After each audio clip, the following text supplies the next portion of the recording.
Welcome to Mind Your P's and Q's NFL podcast. This is your Week 8 fantasy recap.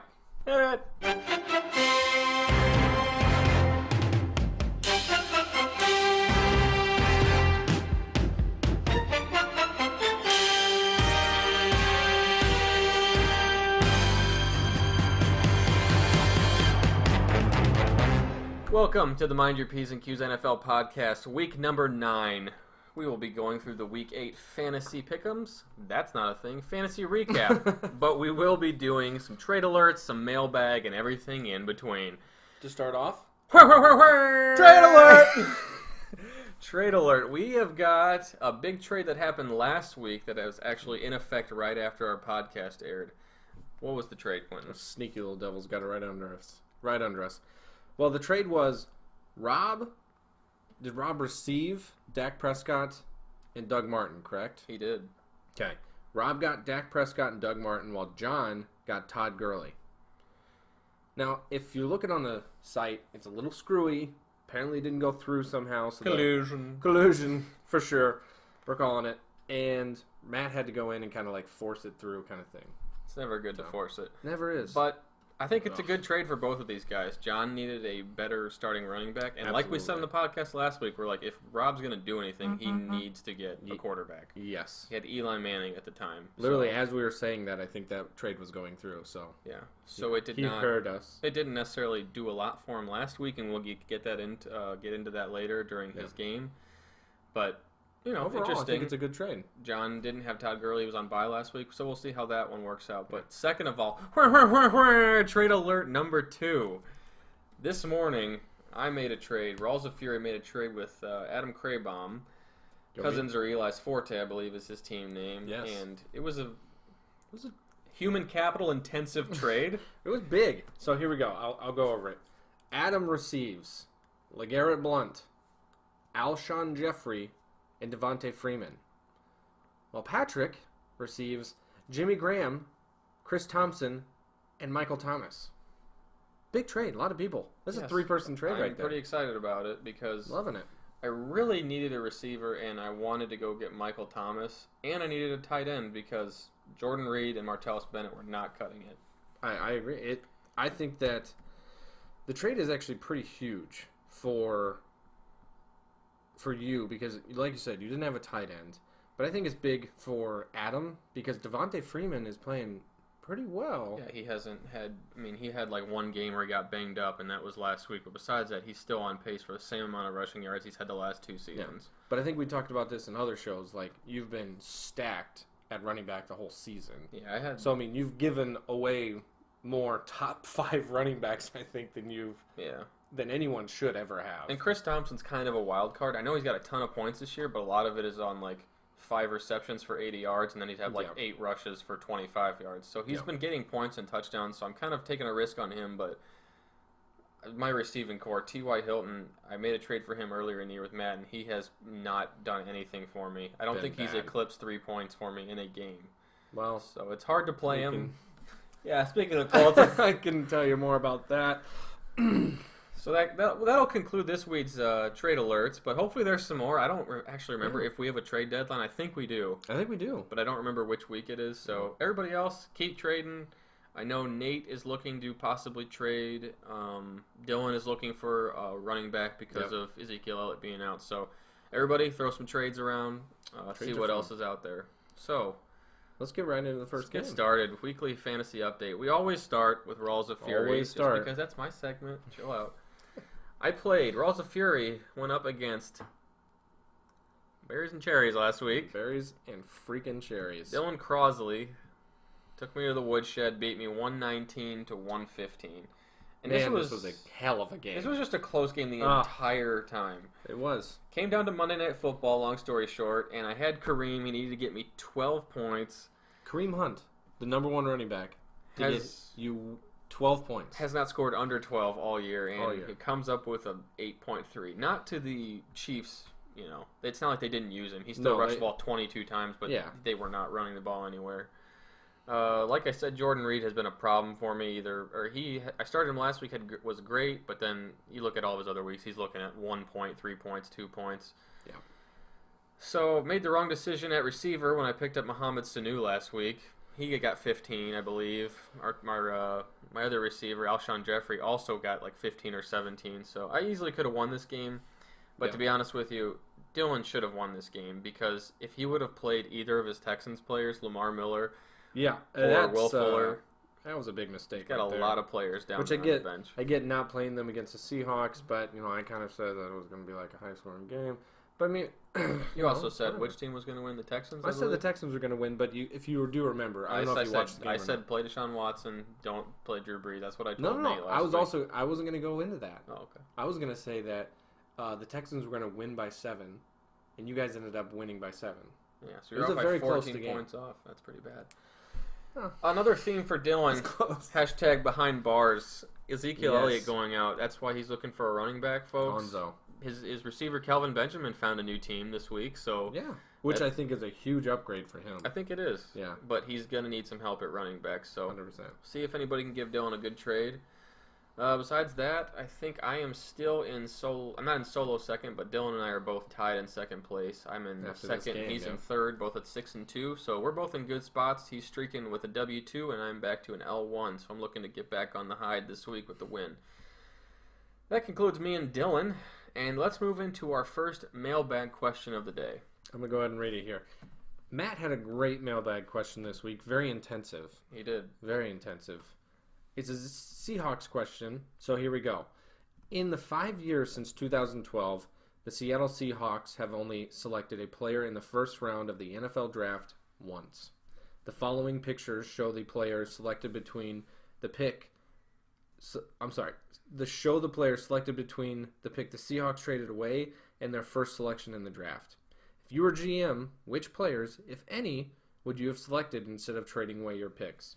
So, I thought that was a great question, but it's a little bit misleading because it makes it seem like we had a pick in the first round, we traded into the second. Who would you take in here? It's not necessarily that easy because maybe we traded a player for that first round pick or maybe got more picks later. So I did a very deep, detailed dive into our Seahawks draft history. So I'll try to answer Matt's question as best I possibly can without going on for 45 minutes about the Seahawks. Because it's the Seahawks, you could. I really could go on for much longer than that. Yeah. So everybody knows I'm a huge Seahawks fan. I'm a huge fan of John Schneider and Pete Carroll era, the way they've drafted, the way they've handled and coached. Yeah. So I'm going to even start back further because I thought it was convenient Matt started at 2013 because 2012 was an incredible draft for us. Okay, yes. So I'm going to start off even 2 years before then, just to let you know when Pete Carroll and John Schneider started working together.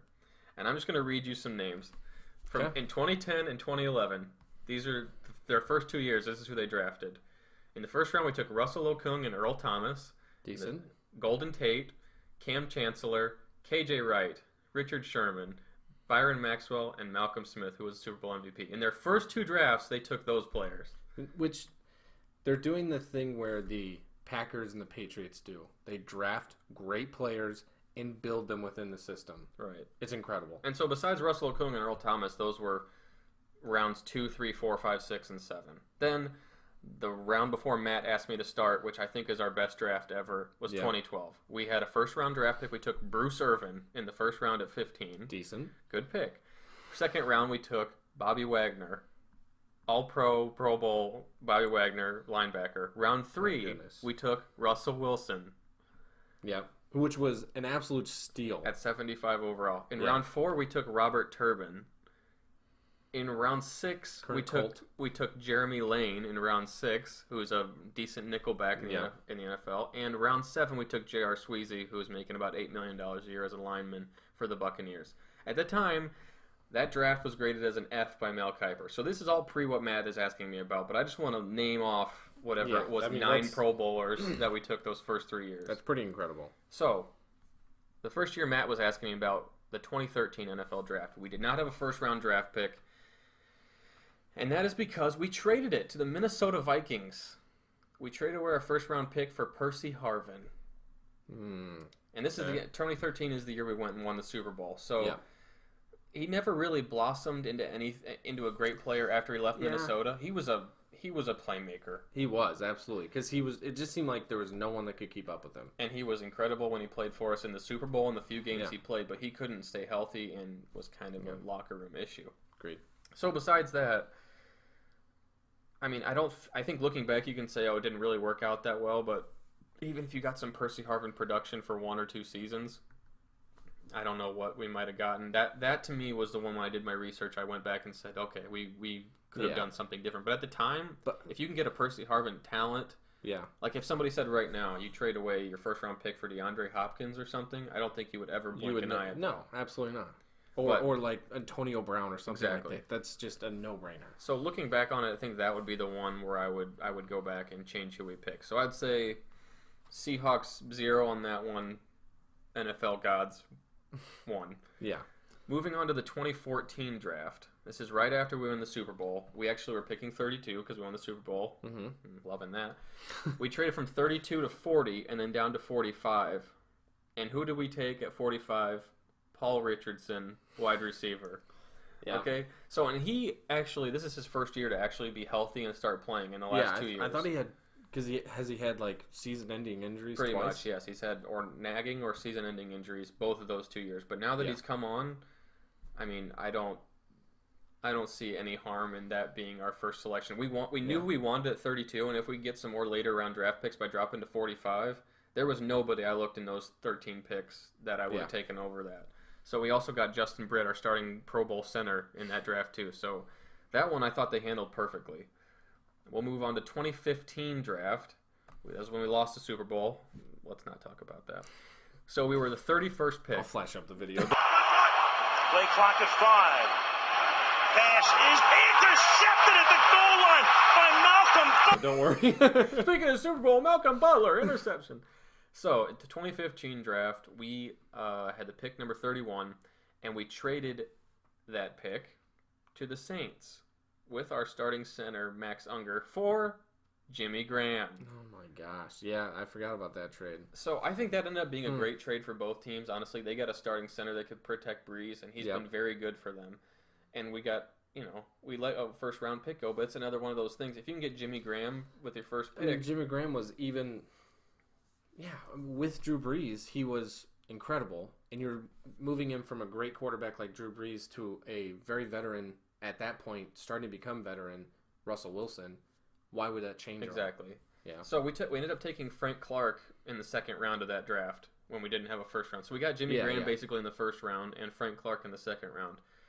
I don't think I would have taken anybody between 31 where we got Graham and 63 where we got Frank Clark. Now, Landon Collins was there, but we were set at safety, and Devin Funchess and Jalen Collins. So those are two great players, but as you can kind of tell, we made out pretty well with that trade too. Absolutely.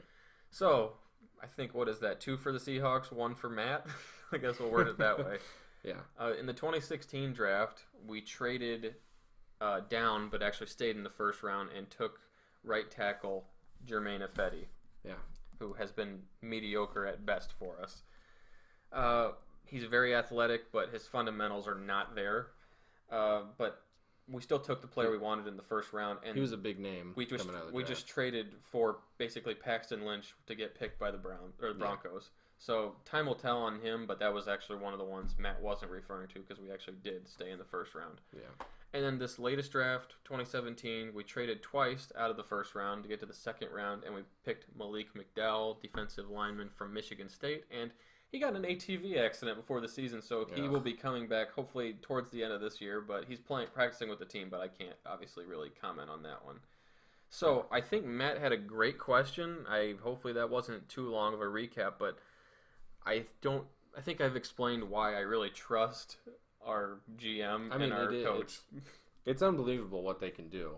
Finding that talent is incredible, and coming from a team who, an organization. The last 5 years we were under the tutelage of Ryan Grigson. I know how important that is. Right. So although I did get Matt's question where you can look where they traded from and look where they drafted, and there's some good players in there. But, I mean, if you're getting Jimmy Graham, Percy Hart, those kind of first-round draft picks, I will be 100% fine with them. It looks as if they're trading away those picks to, you're drafting a guy where you just don't know what's going to happen with him.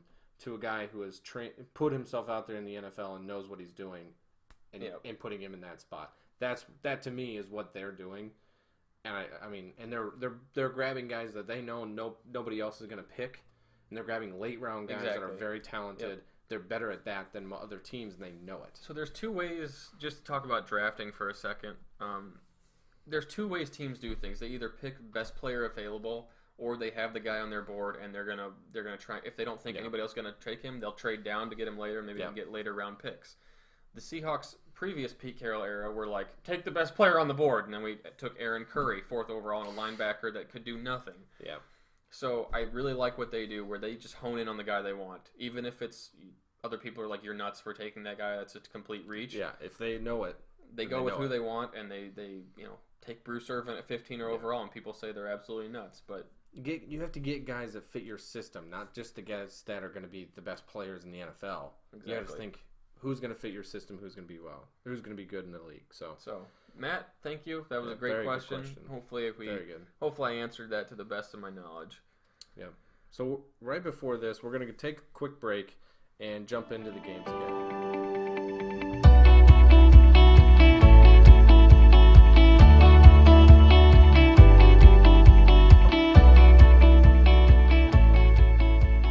All right, we're back. We're going to start off with the first game here. O'Doyle Rules versus Tequila Mecklenburg. Berg. 112.08 to 92.66 because this is it. Mitch plays defense. It's official. We're 8 weeks in. We can officially say that. Like I said, he had a doll of Nate that was decapitated, throwing some spices and everything else in his cauldron this week. Boil, toil and trouble. It's impressive. And impressive or truly shocking. It's statistically impossible. Yes, there we go. Well, to start this off, I just got to say, obviously, Nate had some hard feelings for me over the weekend. He did. He had to have. We had a mailbag segment last week. I recommended Drew Brees over Deshaun Watson, and Drew Brees honestly had a great game. I think he threw for 299, but didn't have any touchdowns because they ran the ball in each of those times. But he was obviously not the best pick for the game. No. And where you definitely had the right take on this, Quentin. Deshaun Watson, 402 passing yards. I believe I said that he was going to have over 300. Yeah. And you scoffed at me. You said they were going to beat the Seahawks, too. So. Well, they almost did. We were 1-1 on that mailbag. Yep. Okay. 402 passing yards, 4 touchdowns. 50 rushing yards. 67 rushing yards. That, too. And 3 interceptions. 37 points. Compared to Drew Brees' 11. Would that have won him the game? He might have. I don't know. I haven't done the math. But you know what might have won him the game? If he #play Juju. Okay? Juju. That one Get is... Juju Smith-Schuster yes. in the game. We found his bike. It's on his back. Juju is a solid... I think he's the solid number 2 guy there now. In Seattle. In Steeler country. Oh, yeah. Yeah. Seeing as Martavis Bryant they will not trade him, so that means he's going to be the number 3 receiver again. He is obviously in timeout for a while now. I know Nate's looking for a running back. That's what he was talking about on the trade block rumor report out there. But as much as we are appalled at Mitch's ability to hold opponents down, he scored 112, and what a freaking pickup this week. He picks up Tyler Lockett off of the waiver, not waiver, just off free agency. And obviously that was in the same game where he had 120 yards receiving or something like that. 121 yards receiving, yep. And so kind of Tyler Lockett and Tyreek Hill kind of switched production for him this week, so it kind of balanced out. But it was a good pickup by Mitch, and you can't blame the guy for being 8-0. Nope. Do I think Phillip Rivers will be able to lead that team to victory? No, he can't. Probably not. Does he have a quarterback on the bench? No, he does not. If Marcus Mariota, he does. He does? Oh, yeah, he does. He's on bye down there. Yeah, I mean, Phillip Rivers has got to be sad after this week because they should have won that game. They should have. And I'm going to get more into that later in a different matchup. Oh my I will get gosh, more into that. That was annoying. Anyway, let's move on to the next game. Good win, Mitch. Mitch, keep going, buddy. Keep on keeping on.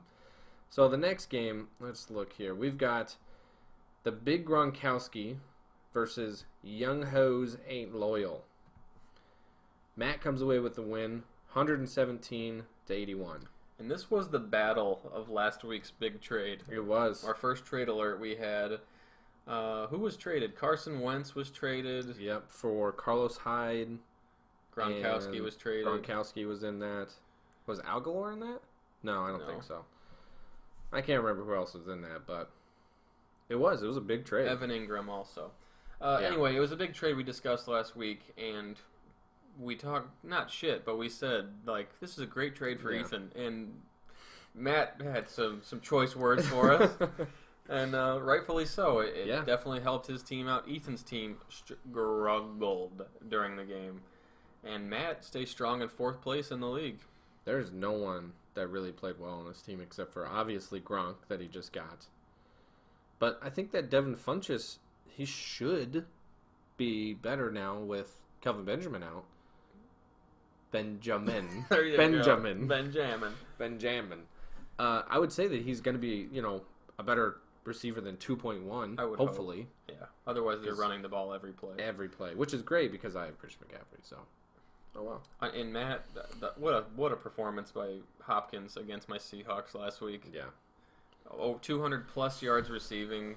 Yeah. And Matt just had to be elated with that trade of Jameis Winston as the ghost of Jay Cutler haunted Jameis Winston on the bench. So, the Halloween special. Man. I think if for some reason, which obviously he never was going to do this because he just traded for Carson Wentz, but if he would have put Jameis Winston in, I think our commissioner would have no longer been our commissioner. He would have been out. He would have been done. Hey, let's do our ceremonial. Yep. Harrison Butker. Attaboy. What did he throw up, a 21 burger or something like that? 21 burger. He had 150-plus yard kick. Wow. He missed his first career attempt and has not missed since then. Kind of like another Chiefs player, Kareem Hunt. Fumbles his first possession. Unfortunately, Kareem didn't get 21 points this week. Otherwise, I would have won. I believe Ethan Staniford made a special note to me this week to talk shit about his team and not say how good they're doing because that obviously did not work out for him last week with his 80 points. Yes. So, Ethan, your team's terrible and will not probably ever succeed again. Ever. So, let's move right into another mailbag question. Okay. Sprinkle them in here. With Carson Wentz being on Matt's team now and that whole trade, that kind of brings up the Eagles, who are surprisingly the best team in the NFC still. So, we have a mailbag question from none other than the wonderful Dylan Crosley. Who are your Super Bowl matchups after Week 8? Go right ahead. Well, I did not do as extensive of research as you did on this topic because I no figured one in the world has. It was pretty easy. NFC, AFC, that's your Super Bowl matchup. Struggled with this a little bit the 3 minutes I researched it. Out of the NFC, there's just so many odd teams. The Vikings, I think about them and think about how well they're playing, but it's like Case Keenum. I just can't see him leading them into the playoffs. No. NFC South, you got Drew Brees and Cam. When it all comes down to it, NFC team, I look at Seattle Seahawks. That's who I take out of the NFC. Really? And I normally wouldn't say that. Normally, I would be very, very objective about this, but the addition of Dwayne Brown, he is going to help us be able to have a running game. And our defense, I think, is good enough. The defense is coming around and starting to be better than they were at the beginning of the season. They've been better during the beginning of the season than they were last week. So I will take the Seahawks out of the NFC just because there's a lot of odd-looking teams. I just think if we go up against the Eagles or something like that in the playoffs, I think we could just our experience might triumph over that. See, I agree. So here's the thing. I started thinking the same thing. Mm-hmm. I had an issue with just coming out and saying well, the Eagles are going to be there because they have nobody on that team has experience in being in that big game. Right. So, and the Vikings, the same thing. Case Keenum I still think being a quarterback just driving through the playoffs. I'm going to stab myself in the leg because that's ridiculous. That just sounds insane to me. But if the Eagles, man. I went with the Eagles. So Eagles are your NFC team also. But man, it's tough because your argument for the Seahawks is absolutely true. They have a pretty easy schedule coming up in the later half of this season. So the Eagles have the 21st hardest schedule, and the and the Seahawks have the 29th. So they both have fairly easy strength of schedules going down the stretch. Coming down the stretch, and they actually play each other in Week 13. Eagles and Seahawks. I think that would be a great game to watch, but I'm going with the Eagles. I think this might be their year. They just added Jay Ajayi. I think that could be the last piece of their little puzzle that they're trying to figure out, and if they actually keep their confidence and not revert back to what we all know the Eagles are usually, please, I think that they could actually make it. So looking at the AFC, yeah, it's so easy just to look at the AFC and be like, well, Patriots. Nobody. Yeah. or everybody else is kind of it's just random. Yeah. Somehow, like we've talked about, the Steelers are 6-2, but they're like the worst 6-2 team you've ever seen because they don't know what they're doing, but they keep winning games. And they've lost some really bad games. Yeah. So personally, I think the two strongest teams right now in the AFC are probably the Patriots because of Tom Brady and the Chiefs. Yeah, but I am not going with either one of those teams. Okay. I am going because of one of the trades they made. That's why I was the Eagles and Seahawks in the NFC. Ooh, we might have the same here. I picked the Buffalo Bills in the AFC. Yes. It could be way off, but I just think adding Kelvin Benjamin to a good running group with Mike Tolbert and LaShawn McCoy, they've got a good defense. Micah Hyde is playing very well for them. Let's just flash forward, okay? We flash forward to February. All of a sudden, we're looking at a Bills-Eagles Super Bowl. The entire world starts to burn. Are you kidding me? The Bills and Eagles in the Super Bowl? I'm trying to remember the stat, but it's either they haven't won a playoff game or they haven't been to the playoffs. And the Bills. They have not been to the playoffs, I don't think. Since they lost 4 or 3 in a row? Yeah, I think that's what it is. Oh my gosh! But I just think they're crazy. I love their coach, McDermott. Yeah, I think he's great. I think that they have turned some things around, and they have. Just if we're throwing out stats, they have the 16th hardest schedule coming up, with the Patriots having the 14th hardest schedule. Now, the Patriots and the Bills, neither one of them have played each other. So I say this because that obviously, if the Bills start playing well enough where they can get a first round bye, that would be huge for them. Oh yeah. And so between them and the Patriots, yeah, my AFC playoff picture is huge because I think it would be. I think the Bills are going to end up winning the AFC East. I think they're going to be second. I think it's really the only reservation I have picking the Bills. I really love their defense, but the reservation I have is if they're in an AFC Championship game against the Patriots or the Chiefs. Tough. I love the experience of Tom Brady and Alex Smith. Yeah. And Alex Smith's he's been in those playoff situations and played well. Even if it's Big Ben and the Steelers. I mean, I would have the rest of the team. I could feel the Bills taking over them, but with Big Ben and the Steelers, he has so much experience that's tough. Antonio Brown be tough, but I'm all for the Bills. I think that's my pick. That's very odd that we both picked this. Yes. So I got Seahawks Bills and you've got Eagles Bills. Yeah. God, that would be insane. And if the Eagles or the Bills. Unfortunately, Bills fans, we're so sorry that your team just went 0-8 to finish the year because of those picks. And the Eagles are going to revert back and just start being horrible again. So much sadness. Patriots Falcons, yay, rematch. Oh my gosh. If it's the Patriots and the Seahawks again, or something like, I know obviously you're not going to be upset about that. Let's change it up. Yeah. Eagles, come on. Bills, somebody get in there that has not been there forever. Make it exciting. Ra-cha-cha. All right, let's throw our Super Bowl predictions on the screen right now, and we'll be right back.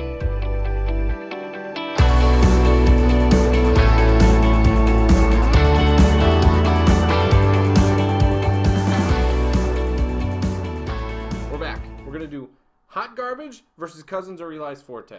We're not going to do hot garbage. That's disgusting. Bro, we're going to do our garbage. Hot garbage, bro. All right. Hot garbage once again. Dude cannot catch a break. Cannot. But he scored over 100 points. He did. Good. I mean, good for him. Adam gets the win, 112-102. Robbie Anderson and Jimmy Graham pacing the way with 19 and 17 points. Robbie Anderson, that is crazy because he is literally the only receiver in the Jets organization, I believe. Well, Jermaine Kearse catches like 2 passes with 1 touchdown every game. Yeah. But now Adam's team, like mine, are going to be very different looking after our trade we had. He's got LeGarrette Blount, Alshon Jeffrey, and Devontae Freeman. So it's gonna be very interesting how that affects his team. But Adam, we checked the waiver wire, checked the transactions. Thank you. Yes. From the bottom of my heart for releasing CJ Procise. The man is made of paper mache and glass. Okay. You did yourself a favor. You're going to like the way you look. I guarantee it. Okay? Without CJ Procise. Yes. And on the other hand, hot garbage, Brian, we don't refer to him as Brian. We just say hot garbage. Hot garbage. I will not refer to him by Brian. He has got an L6 next to his name now. No. L7, isn't it? No, L6. How dare you. My apologies. He started the year off 1-1, and it has just been a mudslide of a way Remember back in those days when you had hope? Days were brighter.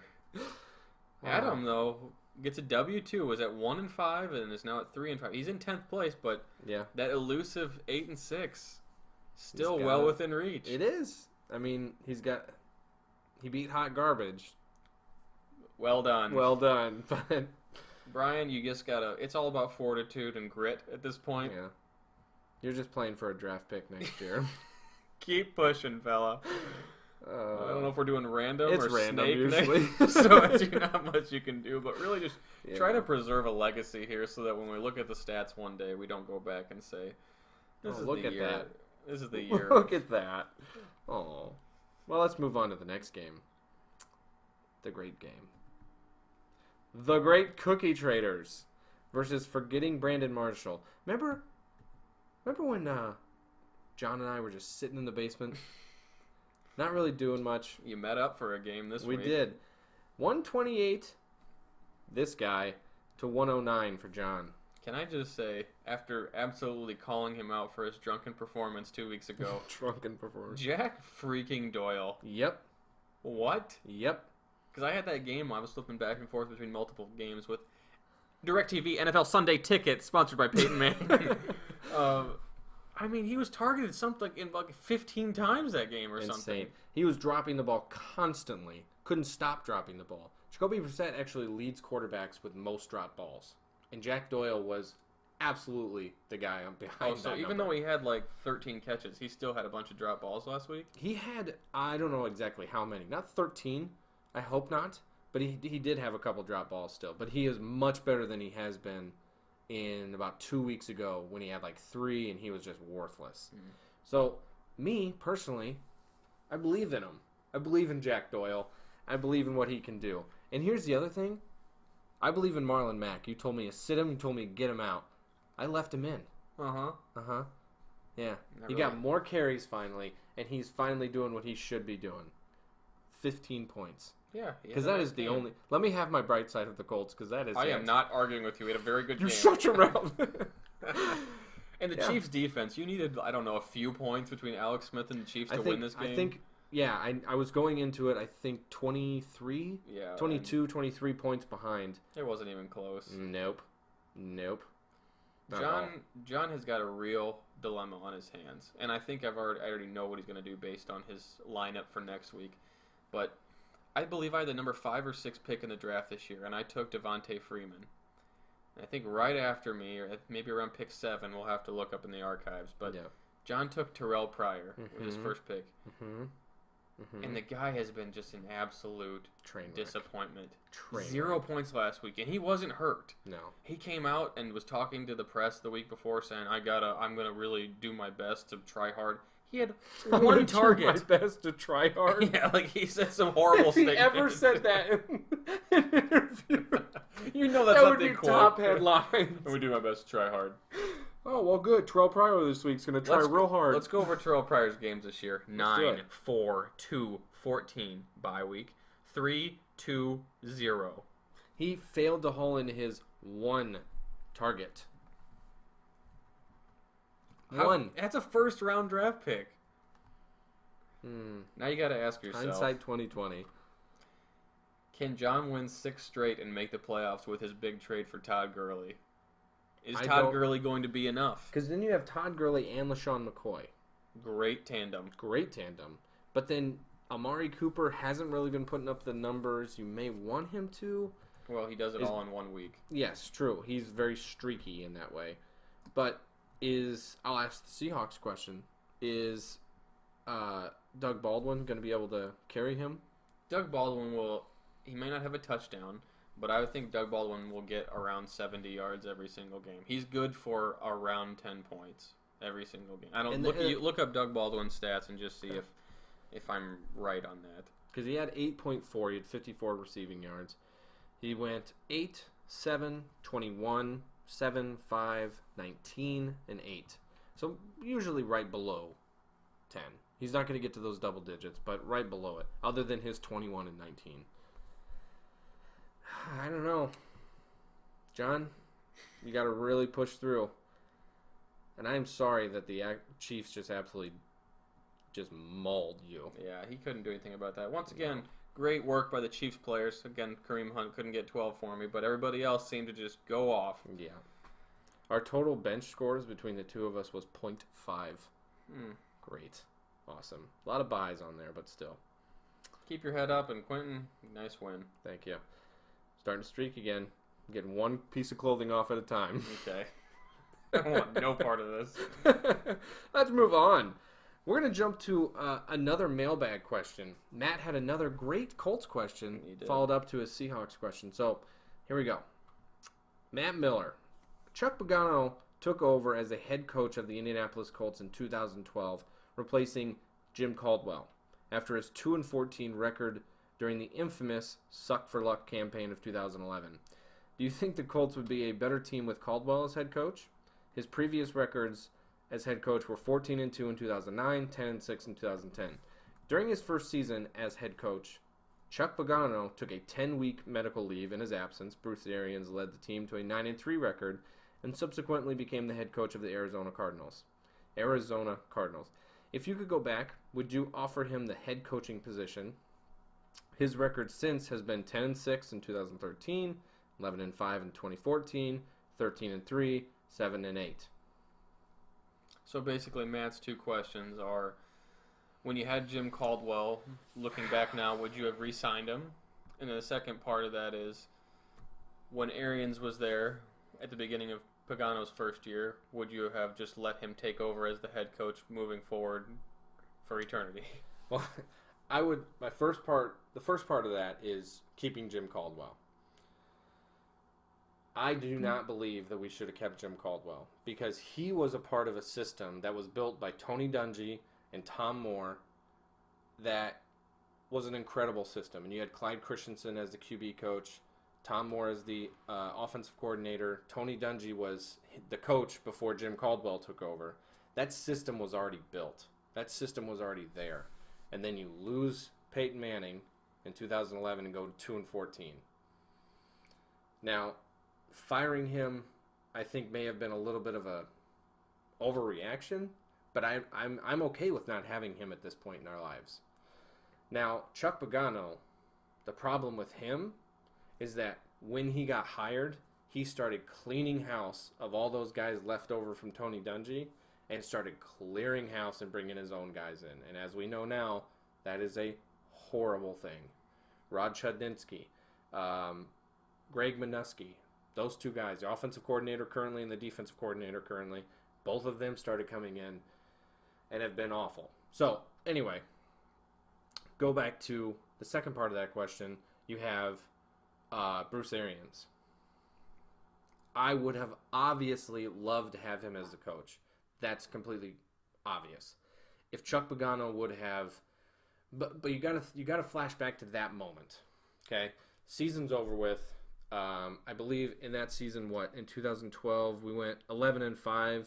I think we lost in the AFC. I don't know, whatever. We lost in the playoffs. I believe it was the second round of the playoffs. Bruce Arians is getting job offers from every single organization that has a coaching opening. Right. No doubt about it. Now, Chuck Pagano is coming back from his #ChuckStrong situation. And so there is no way that the city of Indianapolis, that Jim Irsay would have been able to fire him. It would just be like throwing him under the bus, coming back from cancer, just being like, "Sorry, we found somebody better while you were in the hospital." Yeah, your interim head coach was better. The situation it would never have worked. Nothing good would have come from it for the city just being like, why would you do that to that guy that we just built behind? Can't demote someone for having cancer just because the other coach did well. And you can't be like, hey, Bruce, we'll pay you whatever to not be the head coach, because Bruce Arians was going to become a head coach in 2013. There's no doubt about it. So yes, obviously Bruce Arians is a better coach than Chuck Pagano. Everybody knew it. Everybody knew it. Every real Colts fan knew that. You just couldn't. The situation wasn't right. You couldn't keep him.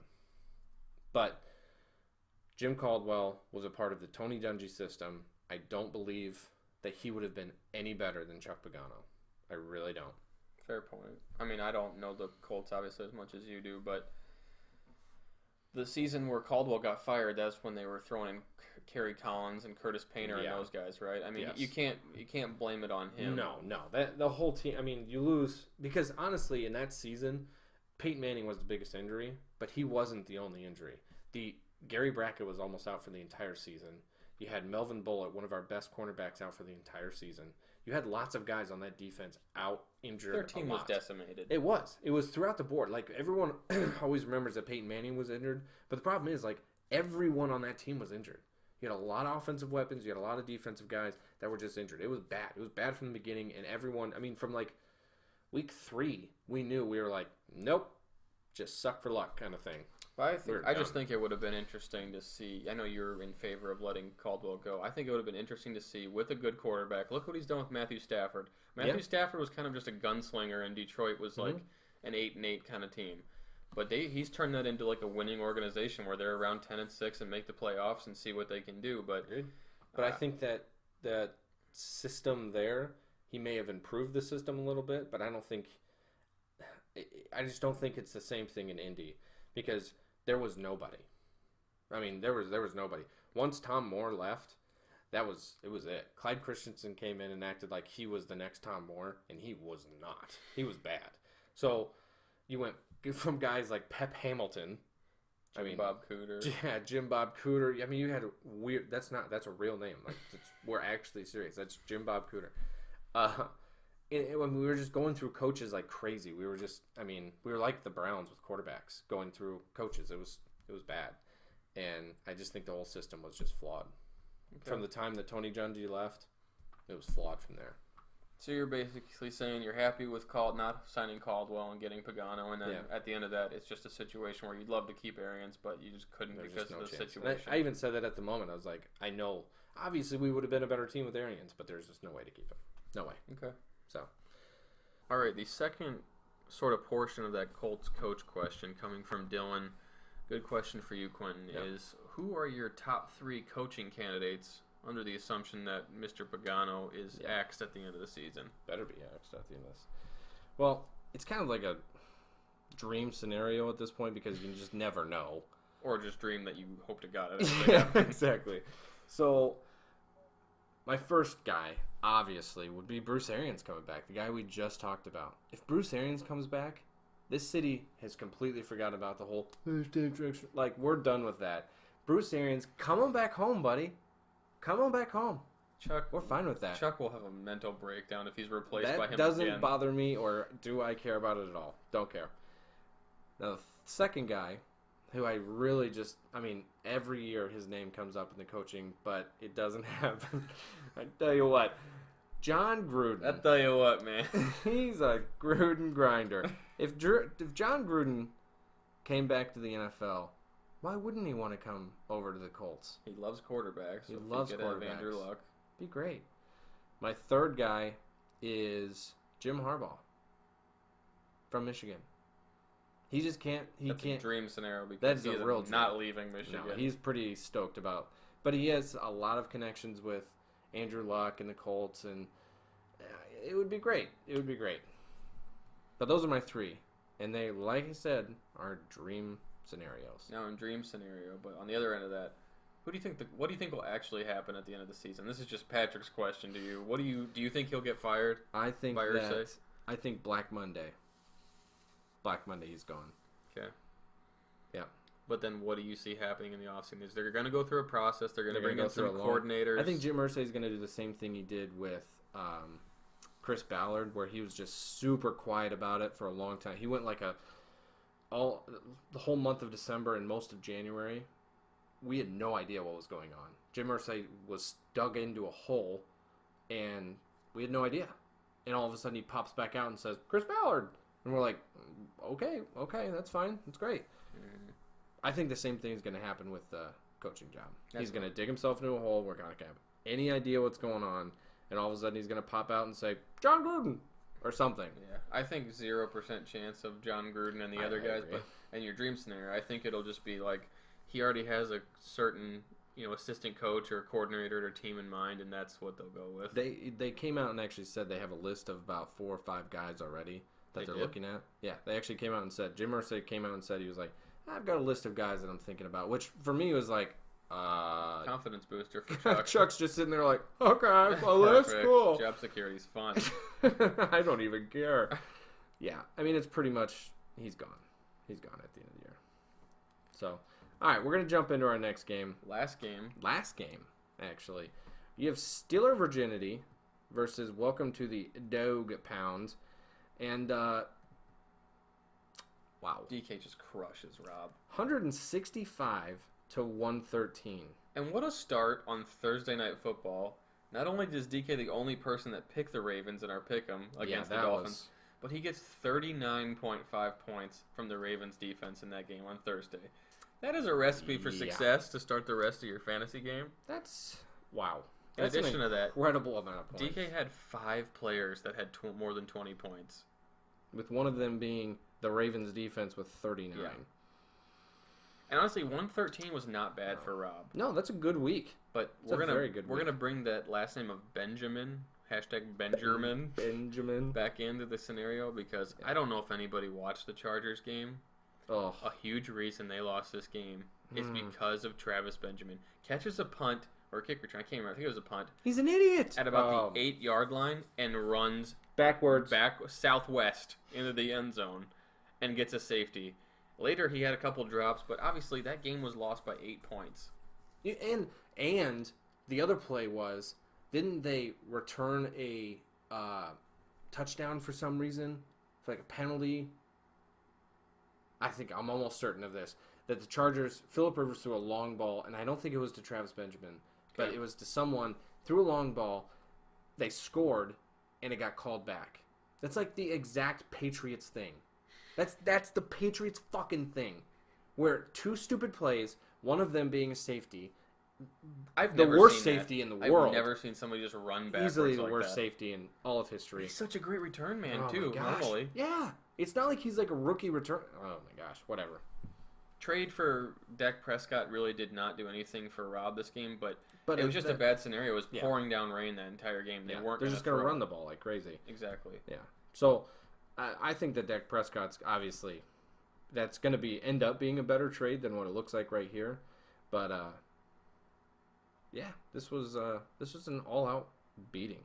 Last week we talked about our kind of dark horses for people to make our top 4 to make the playoffs for fantasy. I think I listed DK and Nate as my dark horses, but